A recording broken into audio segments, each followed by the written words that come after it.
On Sunday, the 20th of December, Spain will hold parliamentary elections as it tries to continue its recovery from a very deep financial and economic crisis. And joining us to discuss this is Antonio López-Istúriz. You're a member of the European Parliament here. You're also Secretary General of the European People's Party. Let's begin, among other issues, let's begin with the election itself. Why do you think it's so important for your party in Spain, the Partido Popular, to win? For my country now, it's clear we are facing a difficult scenario. We have been working to save my country from an economical crisis. Things are going much better right now, but stability is needed. The elections in Greece, by the way, show that now the correct options have to be voted. And these are the options that want to maintain the economy and also to protect the society from the bad effects of this crisis. Parties like Partido Popular are taking care of that. And do you think that your party can get the most votes, can be the largest party? Maybe not with enough majority that we are used to in Spain. Maybe we will have to make coalitions, but okay, my party is ready for that in any case. Exactly. How difficult will that be to form a governing coalition? Not for my party. My party is center-right in Spain. It's a party that in the past have made coalitions, even with nationalist moderate parties. In '96, I remember, government of Aznar. So for us, it's always, we are very respectful. If this is a decision by the voters in Spain, of course, we are looking forward for a victory of Partido Popular. But in any case, we're ready for all the scenarios. Let's turn to the issue of Catalonia. How do we find a way out of this standoff, this debate? There is only one way. It's always the respect of the law. And here we have a history now of people that are, some politicians in Catalonia, some, not all of them, that are not respecting the law. The law is binding for everybody in Spain, for the Basques, for the Catalans, from the Navarros, which is a region where I come from. It's binding for everybody. And we have a constitution that was voted by all of them in 1978. We are binded and united by this. And there is a constitutional tribunal. If you have any problem, please go there and refer to them if there is anything that you need, or you want to change something. And by the way, it has been presented very clear. It's not good for Catalonia, it's not good for Spain, it's not good for the European Union at this precise moment with the crisis we are living to have these independentist, movements around. And now, of course, the other big issue is the economy. How can Spain continue its recovery? It's not a very strong recovery, but it is a recovery.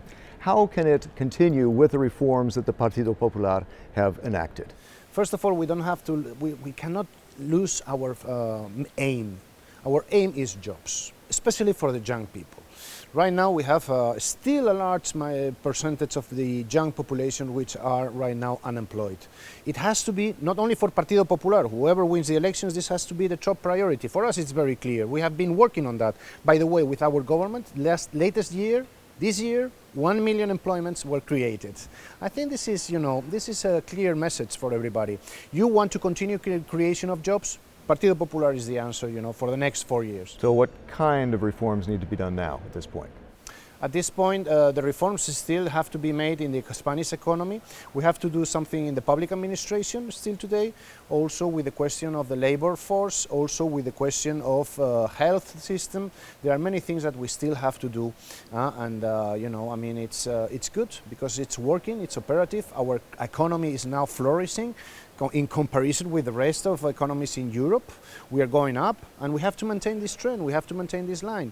Which brings us, yes, to the issue of unemployment. How do we deal with unemployment? How do we try to bring back this economy that's going to create more jobs? We are now very following with a lot of, very close the debate in Europe, in the European Union, about the youth employment. Most of the projects that Spain has presented to the European Commission with this Juncker plan has been about youth employment. We are focusing, we are not, I would say, obsessed, but we have to be, and we are focused in youth employment. Also, we have to take out all the red tape that is not giving, to the young entrepreneurs, for example, that they want to create this little business. We have millions of little and medium-sized businesses. We have to help them, especially for young people that they want to start. With maybe one employee, they create only one job or two maybe, but this added up, these are creating millions of jobs around Europe, and especially in Spain. We have to give this push to the medium size and the little size enterprise. Is it also a question of either tax breaks or subsidies? What's the approach of the Partido Popular? Of course, lowering taxes, I mean, this is something that the Partido Popular, I'm sure, will be done next year, next 4 years, if we are in government. We had to do something in the contrary sense, in the last, during the last term. But I think, it has worked, and now it's time, we are not in favor of upgrading taxes. All the contrary, we are in favor of lowering them. And I hope that we have the space and the political means to do it from the 20th of December. And our last question about the migrants, the migrant crisis. How do we deal with it? What is the exit strategy here in the short run and in the long run of finding them a place to live? Spain is a good example about this. For 4 years we have been coping with this. We have reinforced the frontier in Ceuta and Melilla in the south, which was not a Spanish frontier, it was a European frontier.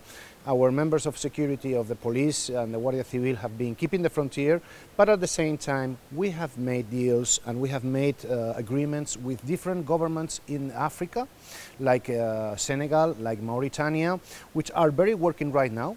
A lot of people are remaining in their countries, and we know that's what they want to do, many of them, working thanks to these agreements with Spain and also with countries of transition. In our case, Morocco.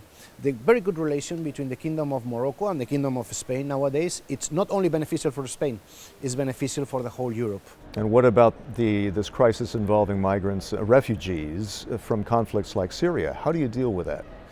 People who come here as refugees from conflicts, they have to have priority in our societies, but we have to, of course, find very well in between all the thousands, if not some millions of people that they want to come to Europe.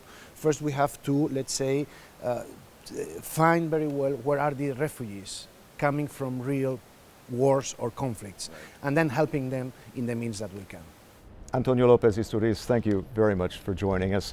Find out more about the activities of the largest political force in Parliament by checking eppgroup.eu. Until next time, thanks for watching.